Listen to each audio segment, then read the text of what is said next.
오늘 받을 하나님의 말씀은 사도행전 1장 12절에서 14절 말씀입니다. 다 함께 합독하시겠습니다. 제자들이 감람원이라 하는 산에서부터 예루살렘에 돌아오니 이 산은 예루살렘에서 가까워 안식일에 가기 알맞은 길이라. 들어가 그들이 유하는 다락방으로 올라가니 베드로, 요한, 야고보, 안드레와 빌립, 도마와 바돌로메, 마테와 및 알페오의 아들 야고보, 셀롯인 시몬, 야고보의 아들 유다가 다 거기 있어 여자들과 예수의 어머니 마리아와 예수의 아울들과 더불어 마음을 같이하여 오로지 기도에 힘쓰더라. 아멘. 목사님께서 나오셔서 말씀 주시겠습니다. 자, 성령을 약속하시고 이제 가셨죠. 오늘 본문을 이제 전반전 설명을 좀 해줄게요. 어떤 상황이냐면요, 예수님이 십자가에 죽으셨어요. 그걸 보고 제자들은 오늘 이 모였던 장소로 다시 돌아왔어요. 다 도망갔다가. 그래서 이제 이따가 예수님을 배웠어요. 그러는데 안 믿어졌어요. 그래서 다시 갈릴리로 다 내려갔어요. 하나님이 약속한 부분이죠. 내려가서 예수님을 만나요. 만나서 예수님이 다시 예루살렘으로 가라고 그러는데 안 가고 있다가 요한복음 21장 그 말씀을 통해서 예수님이 이제 그들을 치료해주고 베드로를 회복시키셔서 다시 올라왔어요. 올라와가지고 예수님을 이제 만나는 중에 마지막 예수님이 올라 승천하시는 안식일에 어제죠. 그러니까 어제 감람원으로 모였어요. 감람원이라는 산인데 유대인들이 안식일에 걸을 수 있는 최대 거리가 율법을 해석한 그 거리입니다. 그게 미시림이라는 책에 있는 것에 따르면은 우리가 이해할 수 있는 걸로 해서 1.1km, 유대인들의 단위로는 2000규빗, 1.1km를 걸어갈 수 있어요. 안식일에는 그 이상은 노동이고 그 이하는 노동이 아니라고 이제 애매하잖아요, 그렇죠? 얼마나 해야 될지 애매하니까. 그렇게 본다면은 안식일에 가깝다라는 것은 우리 가야산에서 중마고 좀 아래, 뭐 그 정도. 안 그러면 내가 조선의 국밥이다. 더럽게 짜더만. 진짜 세상에 그렇게 짰나? 소태인 줄 알아, 소태. 근데 먹는 사람들이 너무 맛있대. 짜서 그렇게 맛있게 먹더만. 그 다음 두 번 그 집 안 가려고 그래요. 두 번 갔어. 한 번 더 갔어. 어쩔 수 없이. 근데 그 정도 거리예요. 가까운 산 기슭에 있는 것이죠. 자, 거기 가서 이제 안식일 날 주님이 올라가시는 걸 봤단 말이에요. 승천하시는 것을 놀랐겠죠. 자, 그러면 이제 주님이 그들과 대화를 어떻게 합니까? 주님께서 사도행전 1장에 보니까 마지막 대화가 나와있죠. 다시 만나서 계속 해오던 대로 하나님 나라의 일 얘기를 했어요. 하나님 나라의 일은 하나님의 일이고 성령의 일이죠. 그 내용은 이 천국 복음을 땅끝까지 증거하는 것이죠. 그러면은 다시 재림이 와서 완전한 하나님 나라 이루어질 것. 이게 이제 그 나라의 일이 된 얘기죠. 그 얘기를 하면서 이 일을 이루기 위해서는 성령 하나님이 오실 것이다. 사도행전 1장 4절 5절입니다. 4절에 볼까요? 사도와 함께 모이사 그들에게 분부하여 이르시되 예루살렘을 떠나지 말고 내게서 들은 바 아버지께서 약속하신 것을 기다리라. 요한은 물로 세례를 베풀었으나 너희는 몇 날이 못되어 성령으로 세례를 받으리라 하셨느니라. 성령 세례를 말하는 겁니다. 자, 이 성령 세례를 약속을 했습니다. 그 얘기를 딱 듣고 나니까 그러면은 주님이 오셔서 다윗 제국을 이루는 것이 아니고 회복하는 게 아니고 우리를 로마에서 해방하는 게 아니고 성령님이 오셔서 하시는 거예요? 라고 물어보는 거예요. 이런 걸 가르쳐서 뭐라고 그러느냐 보면 자다가 봉창 두들긴다고 그래요. 엉뚱한 소리만 계속 하는 겁니다. 지금. 예수에 대한 이 믿음, 재림에 대한 약속 이런 것들이 메시아 언약 자체가 틀려있기 때문에 그래요.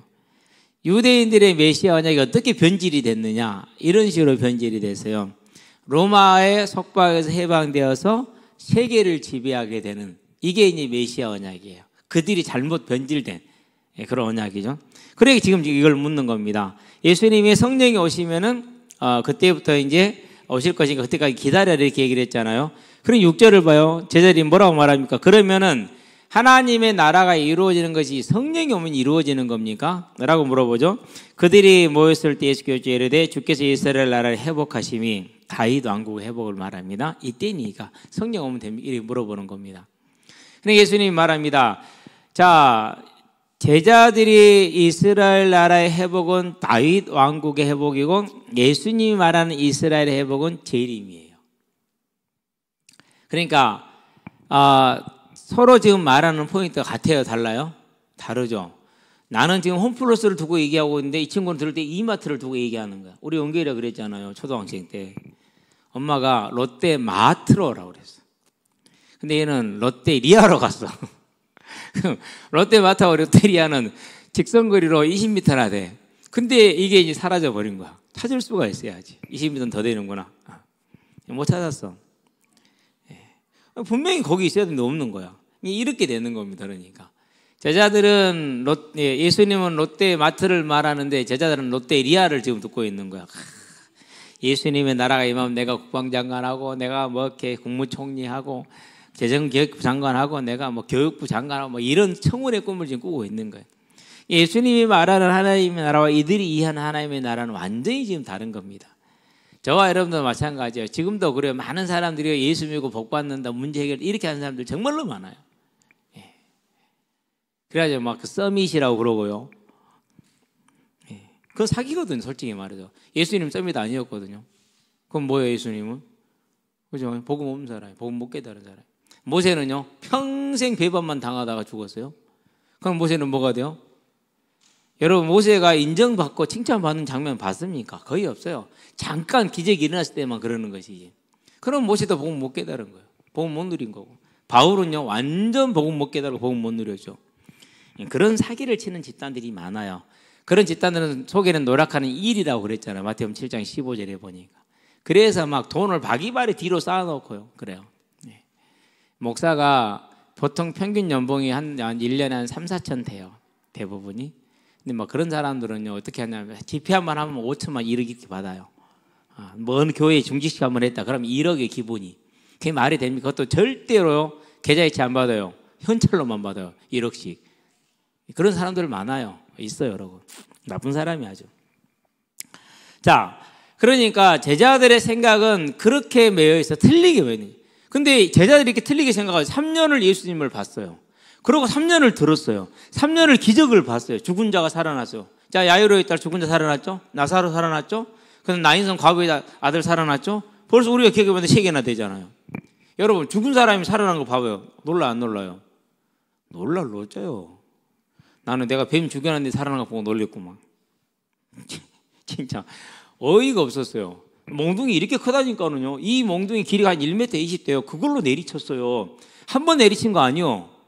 대가리가 이렇게 딱 엇갈려져 완전히 뭉개져 갖고 그리고 피 줄줄줄줄 흘리고 그 정도는 피 전부 다 몸에서 다 빠진 거예요. 그래서 축 늘어진 것 같다가요. 기러기 먹으러 줬다니까는요. 근데 안 보게 돼. 먹은 줄 알았지. 어느 날 보니까는요. 계단지에 있거든요. 이렇게 기러기장이. 그 돌틈 사이에 탁 뱀이 한 마리 앉아 있는 거, 웅크리고 있는 거 있죠. 내가 보니까 그놈이야. 왜 혀를 낼름거리지 못하고 있거든 지금. 이 그놈이 맞아. 보통 정상은 다 혀를 낼름거리는데 안 그러더라고. 그래서는 다시 죽였죠. 어떡해요? 독사인데. 능구렁이나 이런 거 살려주는데. 그런 죽은 자가 살아나는 걸 다 눈으로 보고, 문둥병자가 낫는 걸 눈으로 보고, 기머거리가 말을 하는 걸 눈으로 보고, 봉사가 눈을 뜨고 보고, 중풍병자가 일어나는 걸 보고, 안진병이 일어나는 걸 보고. 요즘 옷을도 중풍병자 못 고쳐요. 그런데 일어났다니까요. 그걸 다 눈으로 보고 하나님 나라 계속 3년 동안 말씀 듣고 십자가에 죽은 예수가 3일 만에 부활하신 거 눈으로 보고 만나고 40일 동안 얘기를 듣고 그럼에도 불구하고 그들은 이래. 그러니 이런 사람들에게 어떤 거짓 선지자가 와가지고 그런 얘기하면 혹하겠어요? 안 하겠어요? 완전 혹하는 것이지. 완전히 혹하는 거예요. 이 제자들이 못 깨달았다는 거예요. 이런 제자들을 예수님이 꾸짖었냐? 안 꾸짖었어요. 그럼 무슨 얘기하느냐? 하시는 얘기가 오직 성령이 임하면 너희가 내 증인이 된다. 이렇게 얘기를 하셨어요. 완전히 다른 얘기를 하는 겁니다. 지금 그러니까. 그럴 때 제자들이 어떤 느낌이었을까요? 어떤 기분이었을까요? 제가 가만히 생각을 해봤어요. 그 예수님이 어떤 눈동자로 어떤 눈빛으로 바라봤을까? 이런 거죠 이제.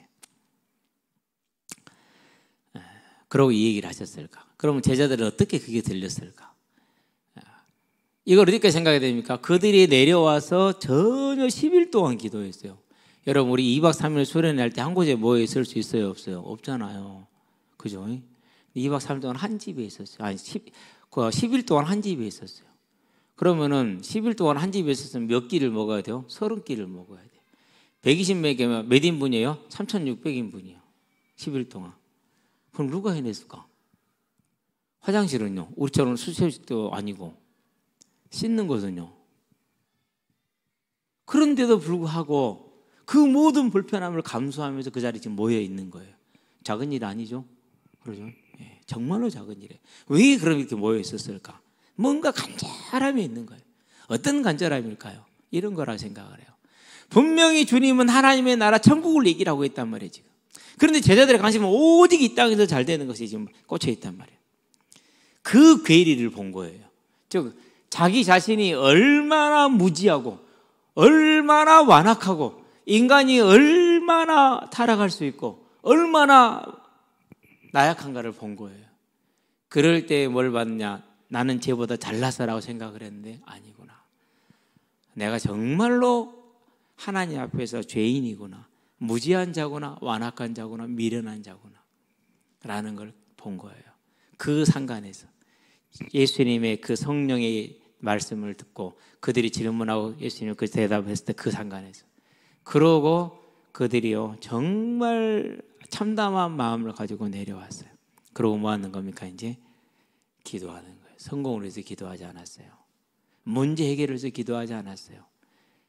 그들이 사랑하는 하나님, 그들이 사랑하는 주님, 그런데 사랑할 수 없고 섬길 수 없고 충성할 수 없는 거예요. 그 한계, 그걸 바라보고 그 한계에서 벗어나고자 하나님 앞에 무릎을 꿇습니다. 하나님, 이 미련하고 무지하고 완악하고 게으르고 악하고 이런 죄인을 주님이 택하시고 죽으셨으니 성령으로 붙들어 주시옵소서.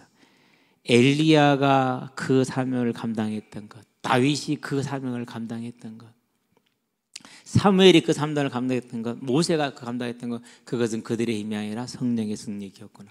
하나님 행하신 것. 그럼 우리에게 성령이 필요합니다. 성령을 부어주시옵소서. 이 간절한 처절한 기도가 그들의 기도였어요. 여러분에게 이 사실이 보여지게 되길 바랍니다. 그래야 성령이 왜 필요한지를 알아요.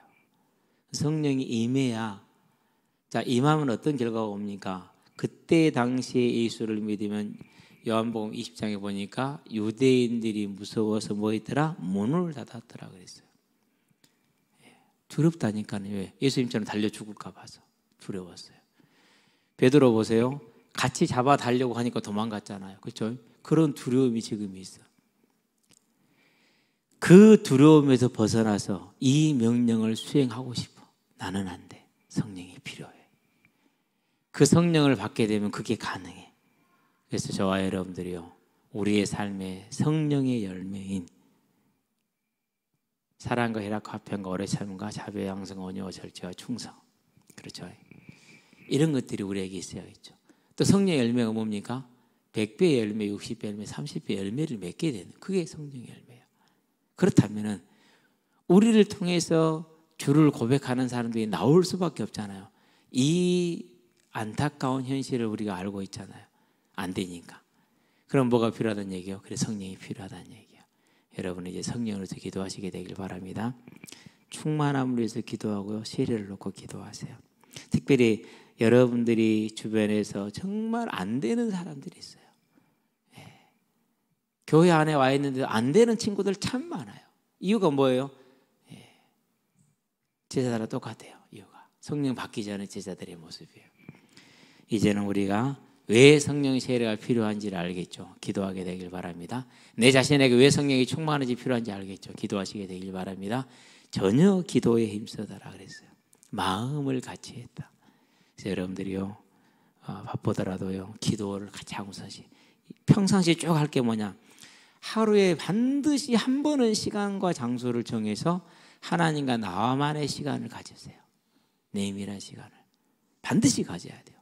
그런 묵상이라고 그래요. 기도라고도 하고요. 두 번째 어떻게 하면 됩니까? 우리 합심해서 기도할 때, 이 합심해서 기도해야지 함께. 이제 여러분들이 시간이 되면은 또 시간을 만들어서 월요일, 화요일, 목요일 3일밖에 만나면서 그럼 금요일도 포함 4일인데요. 다음 주가 성령 강림 주일이에요. 우리가 4일 동안이라도 정말 성령이 우리의 심령에 임할 수 있도록, 성령의 세례 받을 수 있도록, 우리 성령이 충만함 받을 수 있도록, 또 성령 세례가 필요한 이들을 우리가 놓고 기도하는 시간을 갖도록 함께 기도하게 되길 바랍니다. 기도합시다. 살아계신 아버지 하나님, 제자들을 통해서 왜 성령이 필요한지를 보여주신 하나님, 우리도 제자들과 동일합니다. 그래서 우리에게도 성령이 절대적으로 필요합니다. 간절히 필요합니다. 하나님, 우리 학생들 10년 가운데 성령을 내려주시고 충만하게 하시기를 그리스도신 예수의 이름으로 기도드립니다. 아멘.